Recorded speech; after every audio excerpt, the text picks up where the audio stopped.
कि दुनिया के दो सबसे बड़े प्रतिद्वंदी अमेरिका और चीन एक ऐसा खेल खेल रहे हैं जो आपकी सोच से बिल्कुल परे है।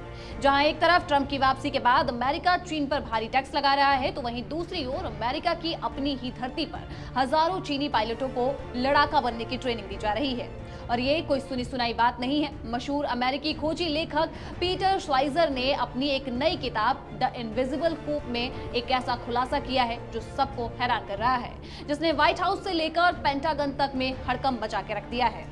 इसमें हम समझेंगे कि आखिर क्यों अमेरिका अपने ही दुश्मन के हाथ मजबूत करने में लगा हुआ है। अपनी इस किताब में पीटर श्वाइजर ने यह दावा किया है कि हर साल हजारों चीनी नागरिक अमेरिका के सिविल एविएशन स्कूलों में पायलट की ट्रेनिंग ले रहे हैं। किताब में जो मुख्य बातें कही गई हैं वो चौंकाने वाली है।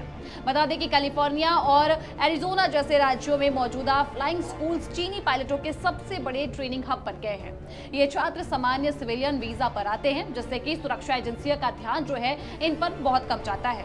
श्वाइजर का यह आरोप है कि इनमें से कई पायलट भविष्य में पीपल्स लिबरेशन आर्मी यानी कि पीएलए यानी चीनी सेना के एयरफोर्स विंग में शामिल हो सकते हैं। चीन के पास विमान तो बहुत है, लेकिन अनुभवी पायलटों की भारी कमी है और अमेरिका इस कमी को पूरा कर रहा है। अब सवाल उठता है कि चीन अपने पायलटों को अमेरिका ही क्यों भेजता है। किताब के मुताबिक इसके 4 बड़े कारण दिए गए हैं। पहला कारण खुला आसमान। चीन का ज्यादातर एयर स्पेस मिलिट्री के पास है, जबकि अमेरिका में ट्रेनिंग के लिए विशाल और खुला आसमान उपलब्ध है। दूसरा कारण बेहतरीन तकनीक। अमेरिका के पास दुनिया के सबसे एडवांस सिम्युलेटर्स और इंस्ट्रक्टर्स हैं। तीसरा कारण है लागत और समय। अमेरिका में ट्रेनिंग लेना चीन के मुकाबले सस्ता और तेज है। और चौथी वजह इसमें बताई गई है ट्रांसफरेबल स्किल्स। श्वाइजर ये कहते हैं कि भले ही ये सिविलियन ट्रेनिंग है, लेकिन नेविगेशन, इमरजेंसी हैंडलिंग और मल्टी इंजन विमान उड़ाने की जो बारीकियां ये यहाँ से सीखते हैं वो मिलिट्री विमान उड़ाने के लिए भी बिल्कुल वैसी ही होती है। यानी कि अमेरिका चीन का फाउंडेशन तैयार कर रहा है। पीटर श्वाइजर ने एक और डरावनी बात कही है। ये सिर्फ एक ट्रेनिंग का मामला नहीं बल्कि जासूसी का भी है। ये ट्रेनिंग स्कूल अक्सर अमेरिकी मिलिट्री बेस के करीब होते हैं।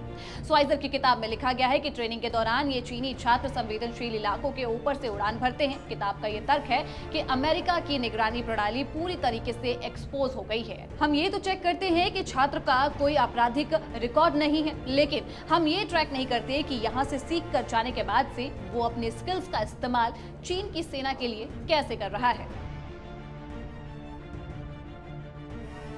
तो अमेरिका इसे बंद क्यों नहीं करता, ये भी सवाल है। जवाब है पैसा। ये चीनी पायलट अमेरिकी फ्लाइंग स्कूलों के लिए सोने का अंडा देने वाली मुर्गी है। ये छात्र करोड़ों डॉलर की फीस देते हैं, जिससे कि कई छोटे अमेरिकी शहरों की अर्थव्यवस्था चलती है। अमेरिका इसे एक कमर्शियल सर्विस की तरह देखता है, जबकि चीन इसे एक रणनीतिक जीत की तरह देखता है।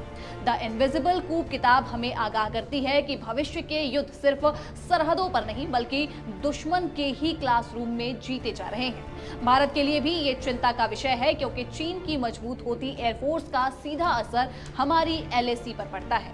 तो क्या आपको लगता है कि अमेरिका को इन चीनी पायलटों की ट्रेनिंग तुरंत बंद कर देनी चाहिए, या सिर्फ ये एक बिजनेस है? अपनी राय को कमेंट्स में जरूर लिखिएगा और वीडियो को लाइक करें और ऐसी ही जानकारियों के लिए दैनिक जागरण को सब्सक्राइब कर लीजिएगा।